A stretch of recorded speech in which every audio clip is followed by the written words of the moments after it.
একটি ছেলে জীবনে প্রথমবার বাস্কেটবল খেলল, কিন্তু সে এমন নিখুঁতভাবে বল ছুড়ছিল যে ৬০ মিটার দূর থেকেও বিনা স্পর্শে রিংয়ের ভেতর ঢুকে যাচ্ছিল। অনেক বড় বড় ক্লাব তাকে দলে নিতে চাইল, কিন্তু সে সব প্রস্তাব ফিরিয়ে দিল। সে বেছে নিল সবচেয়ে দুর্বল দলকে, যারা আজ পর্যন্ত একটিও ম্যাচ জেতেনি। এই দলে যোগ দিতে হলে তাকে দলের অধিনায়ককে হারাতে হবে। সবাই ভাবছিল অধিনায়ককে হারানো অসম্ভব, কিন্তু ছেলেটির মনে হলো এটা সে পারবে। অধিনায়ক তাকে তীক্ষ্ণ দৃষ্টি দিয়ে দেখলো, তারপর হালকা লাফ দিয়ে ব্যাকবোর্ডের অপর একটি বিয়ারের ক্যান রেখে দিল। ম্যাচ শুরু হলো। ছেলেটি প্রথম বল পেল, কিন্তু সে কখনো ড্রিবলিং শেখেনি। মুহূর্তেই অধিনায়ক বল ছিনিয়ে নিল এবং জোরদার ডঙ্ক করল। নিচে নামতে নামতে সে পরন্ত বিয়ারের ক্যান অনায়াসে ধরে ফেলল। ছেলেটি হতভম্ব, সে বুঝতেই পারেনি অধিনায়ক এত দুর্দান্ত খেলোয়াড়। দ্বিতীয় রাউন্ডে ছেলেটি ৩ ধাপ পিছিয়ে গিয়ে হঠাৎ হাফ কোর্ট থেকেই বল ছুড়ল, আর বল সোজা টকরির ভেতরে। দর্শকরা অবাক হয়ে গেল। সে ম্যাচ জিতে দলে যোগ দিল। প্রথম ম্যাচে অধিনায়ক তাকে বেঞ্চে বসিয়ে দিল, বলল আগে অন্যদের খেলা দেখে শিখতে হবে। অধিনায়ক ভালো খেলল, কিন্তু বাকি খেলোয়াড়রা ছিল ভীষণ দুর্বল। শেষ পর্যন্ত তাকে মাঠে নামাতেই হলো। কিন্তু মাঠে সে বারবার বল হারাচ্ছিল। প্রতিবার কেউ না কেউ তার কাছ থেকে বল কেড়ে নিচ্ছিল।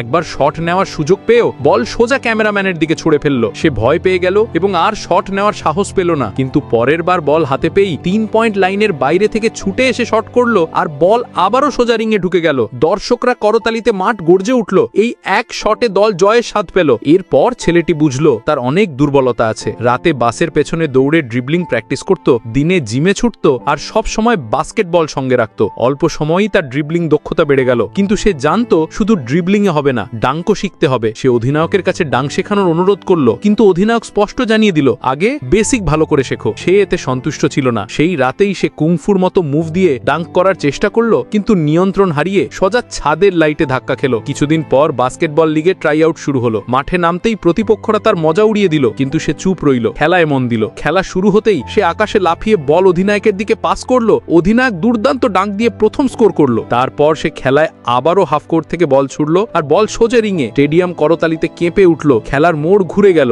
এবার সে হাফ কোর্ট থেকে ডাঙ্ক করার চেষ্টা করলো, কিন্তু বেশি শক্তি প্রয়োগে সোজা ব্যাকবোর্ডে ধাক্কা খেল। তবুও ম্যাচের বাকি সময় সে এমন দারুণ খেলা দেখালো যে প্রতিপক্ষ ডিফেন্ডারদের ফাঁকি দিয়ে দলকে জিতিয়ে দিল। সে হয়ে উঠল এক উদীয়মান তারকা। মিডিয়া তার গল্পে আগ্রহ দেখালো, আর বড় বড় ক্লাব তাকে সাইন করার জন্য প্রস্তুত হয়ে গেল।